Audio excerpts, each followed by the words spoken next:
Class 10th का trigonometry हम आप लोगों को बताने जा रहे हैं और क्लास 10 के सभी बच्चों इस चीज को समझे। ट्रिगोनोमेट्री बहुत ही इम्पोर्टेंट है। अभी कुछ ऐसा पॉइंट हम दे रहे हैं जो आप लोग याद कर जाएंगे। बाद में जो भी फॉर्मूला होगा मैं उसे सिद्ध भी करके बताऊंगा। अभी मैं इम्पोर्टेंट चीज बताते जा रहा हूं ताकि आप लोगों को चैप्टर में कहीं भी कोई भी दिक्कत ना हो। तो यह है आप लोगों का ट्रिगोनोमेट्री। ट्रिगोनोमेट्री का हिंदी होता है त्रिकोणमिति। ट्रिगोनोमेट्री का हिंदी क्या होता है? त्रिकोणमिति होता है। ट्रिगोनोमेट्री का हिंदी त्रिकोणमिति होता है। तो trigonometry is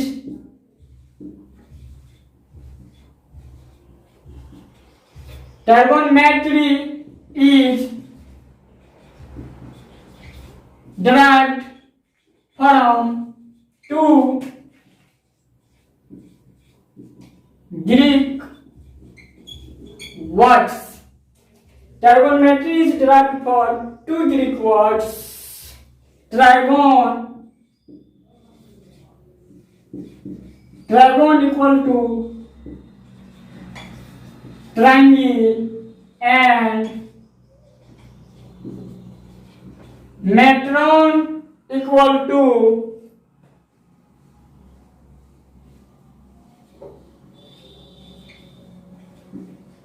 a measure. Trigonometry is derived from two Greek words. Trigon equal to triangle and metron equal to a measure. कहता है कि ट्रिगोनोमेट्री दो ग्रीक शब्दों से लिया गया है। ट्राइगोन इक्वल टू ट्रायंगल यानी कि ट्राइगोन इक्वल टू त्रिभुज होता है and metron equal to a measure एक मापन होता है। अब हम इसका डिफाइन जान लेते हैं। तो कहता है क्या कि depth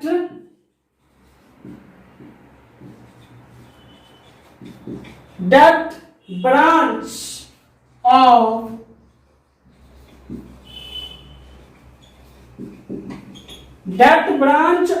mathematics which deals with the measurement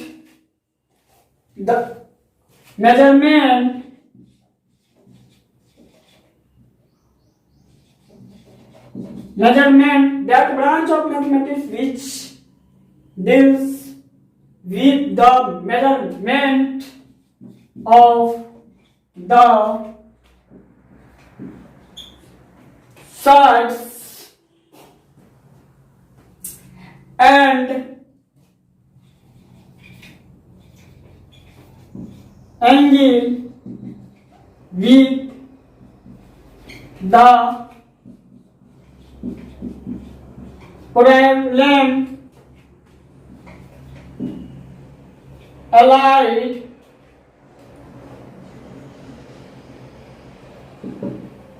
with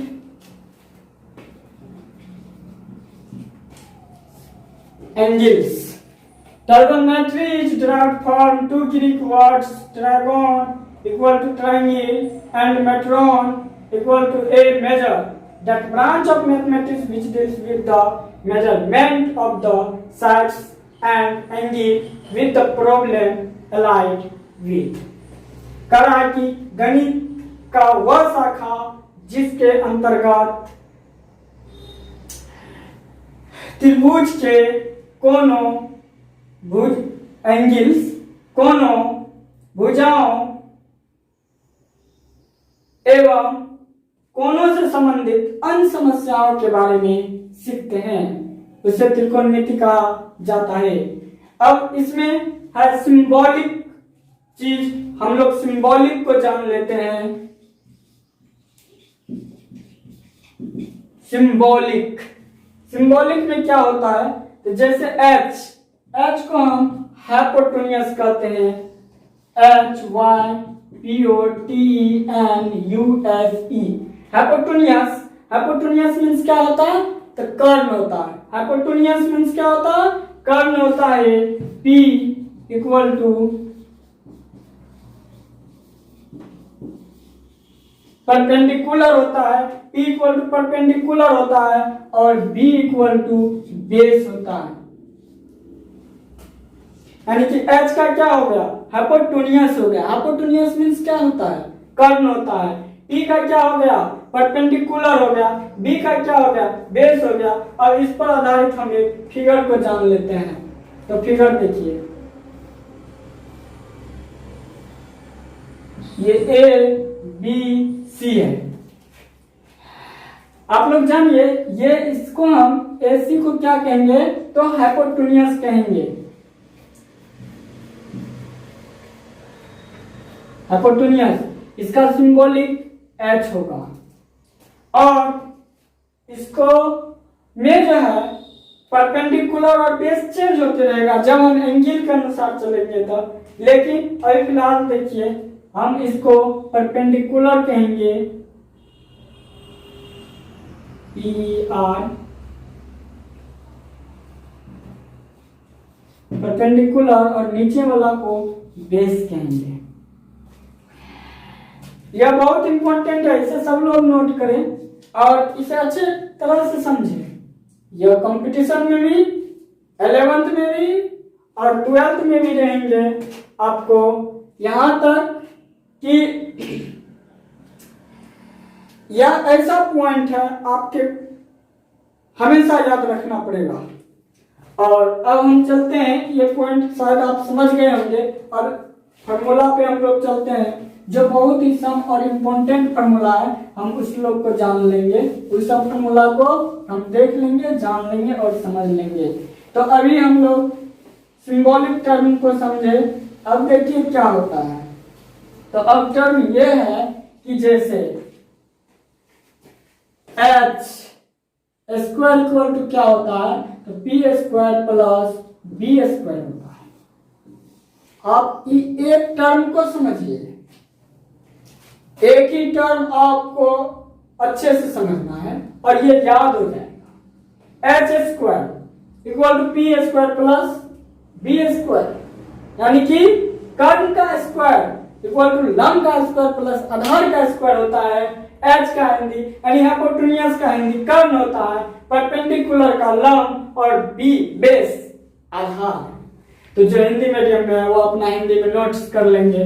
फिलहाल हम इंग्लिश में जा रहे हैं, इंग्लिश लैंग्वेज का यूज, लेकिन हिंदी में हम समझा रहे हैं। तो H square equal to P square plus B square होता है, इसलिए H इक्वल टू क्या हो जाएगा, रूट अंदर P square plus B square.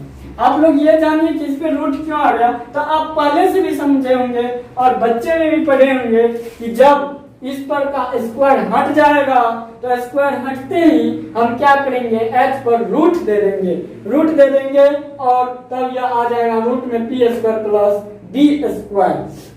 अब हम नेक्स्ट अगला पॉइंट देखते हैं। इसी फॉर्मूला से निकलता है P square equal to H square minus B square. देखिए आप लोग इस पॉइंट को समझिए, यहाँ क्या है, H स्क्वायर है और हम ये B को इस साइड ले आए हैं। जब इक्वेशन में हम लेफ्ट को राइट या राइट को लेफ्ट की ओर ले जाते हैं तो प्लस वाले माइनस में और माइनस वाले प्लस में हो जाते हैं, सच दैट यहाँ जो मैंने ये देख रहे हैं आप B को इधर ले आए तो यहाँ माइनस हो गया, तो P square equal to H square minus B square. अब देखिए आगे P इक्वल टू, इसलिए P equal to H square minus B square होता है।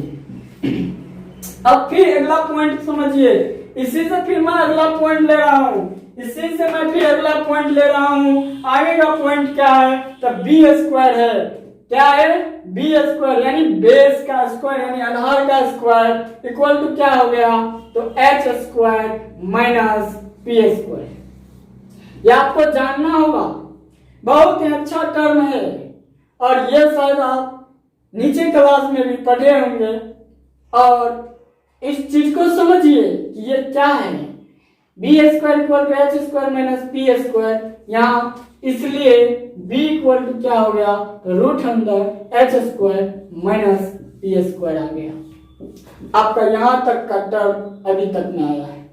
आइए देखिए आगे क्या होता है, तो बहुत ही अच्छा है कि ट्रिगोनोमेट्रिक रेशियो कितना होता है हम सबसे पहले वह जान लेते हैं। तो देयर आर 6 ट्रिगोनोमेट्रिक रेशियो। अब ये हम मिटा देते हैं, आगे देखिए आप लोग।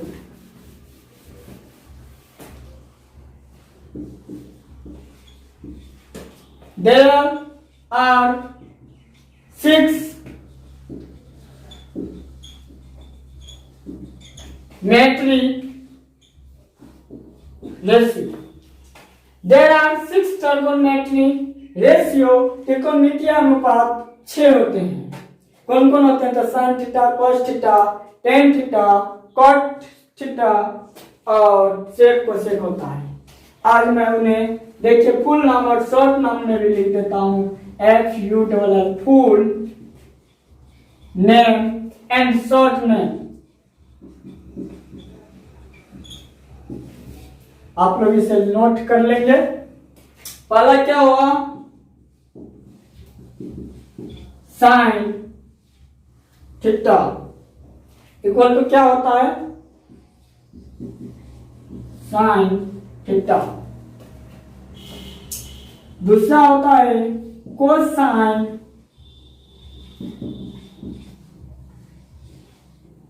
Cosine theta equal to cos theta.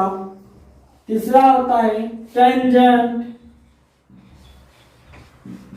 TANGENT है, tangent theta equal to tan theta.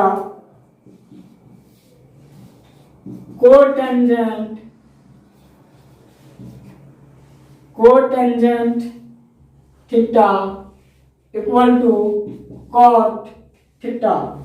आप लोग जानिए।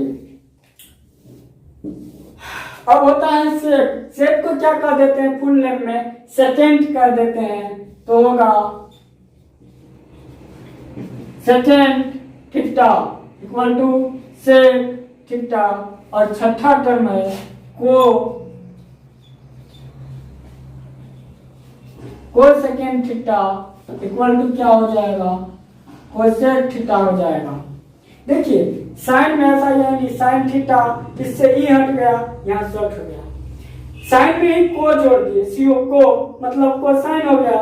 और इसी में क्या किए? तो आई एन ई को हटा दिए, कॉस थीटा हो गया। Tangent TANGENT tangent theta equal to क्या हो गया? टेन थीटा हो गया।